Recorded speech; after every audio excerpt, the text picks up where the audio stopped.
the division of the government that adjudicates asylum request cases and ultimately decides whether they grant asylum, will coach refugees through the pro bono legal services to say that in order for you to be granted asylum into Greece, you actually can't just say that my country is dangerous or that my country's economy is in the tank and I can't find a viable livelihood there and therefore I've come to Greece. Ironically, Greece's economy is one of the worst in Europe, so that's a whole different situation. But they say that I can't find sustenance and so I need to come here.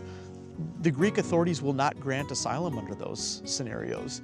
They will say that you have to demonstrate, and not just by telling a compelling story verbally, through documentation that either yourself or your family members are experiencing some kind of basically existential danger that is forcing you to leave your home and to leave your native country.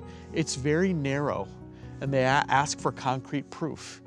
And absent you demonstrating that in a verifiable way, the default is to deny an asylum request. So we always encourage refugees that, we never encourage them to lie or to fabricate, but we say, make sure that you have your story straight and that it's honest, and that you realize these are the criteria for you to receive asylum.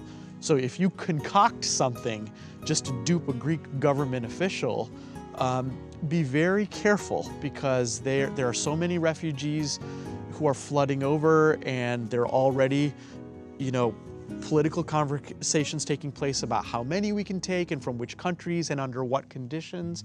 And so they will scrutinize your story and your case very carefully.